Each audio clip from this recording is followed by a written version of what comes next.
आदाब अर्ज़ है, मैं हूं इरफान अली, प्रधान संपादक नेशनल इंडिया न्यूज, और मैं स्वागत करता हूं आज की पेशकश नसीहत में। देश की एक बड़ी पार्टी जिसकी जड़ें अब खोखली हो चुकी है, अब उसको करना होगा नई फसलों का संचार, वरना हो जाएगा उसका पंटा ढार। जी हाँ, आज हम बात कर रहे हैं देश की एक बड़ी पार्टी कांग्रेस के बारे में। सत्ता में बैठे विपक्ष के आत्मविश्वास के कारण कांग्रेस का आत्मबल गिर चुका है, जिसके कारण उसके आत्मविश्वास में भारी कमी आई है और इस वजह से कांग्रेस का अक्स देश के नक्शे पर धुंधला हो चुका है। यही कारण है इस पार्टी के मंत्री, सांसद और विधायक अपने आप को एक मंडी में खड़ा कर रहे हैं, जहां हर कोई इनकी बोली लगा रहा है। आज भले ही इस मंडी की शुरुआत मध्य प्रदेश से हुई हो, पर वो दिन दूर नहीं जब देश के हर राज्य में सांसद, विधायक की बिक्री लोकतंत्र के माथे पर कलंक बन जाएगी, जनतंत्र के विश्वास को छला जाएगा। जिनके पास भ्रष्टाचार की कमाई से बनाई गई अनाप शनाप दौलत होगी, वही इन हाट बाजारों में खूंटे से बने राजनेताओं की बोली लगाकर अपने साथ ले जाएंगे। और ये सिर्फ कांग्रेस के साथ ही नहीं होगा, हर उस पार्टी के साथ होगा जो धीरे धीरे इस देश में अपने पैर जमा रही है।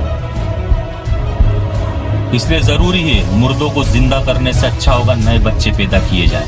ये बात सुनने में बड़ी अजीब है, पर इस बात की गहराई कांग्रेस को एक नया जीवन दे सकती है।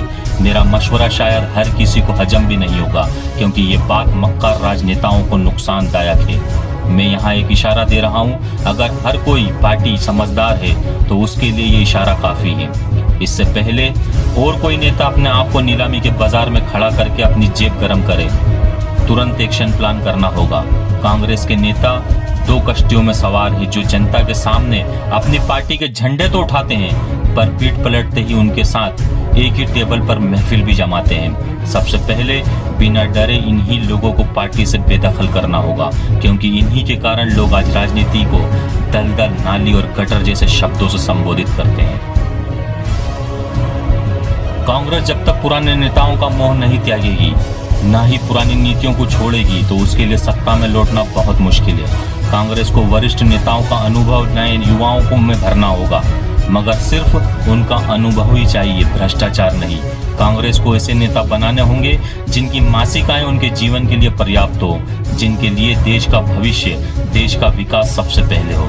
मैं जानता हूं कई लोग मेरी इस बात पर हंसेंगे और चुटकियां भी लेंगे, क्योंकि एक ऐसी बात कर रहा हूं जो बेईमानों के लिए असंभव और ईमानदारों के लिए संभव है।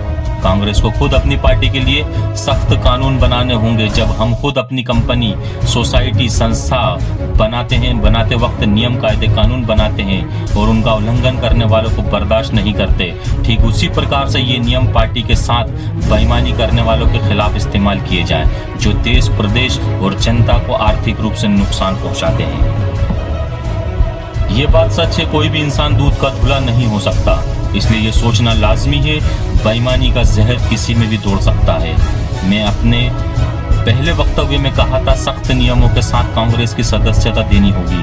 जो ईमानदार होंगे, जो देश के लोकतंत्र में संविधान की इज्जत करता होगा, जो धर्म जाति से सर्वोपरि देश का मान समझता होगा, वह बेझिझक सख्त नियमों के तहत भी कांग्रेस के साथ खड़ा होगा और सदस्यता लेगा। ये काम मुश्किल जरूर है, पर नामुमकिन नहीं है।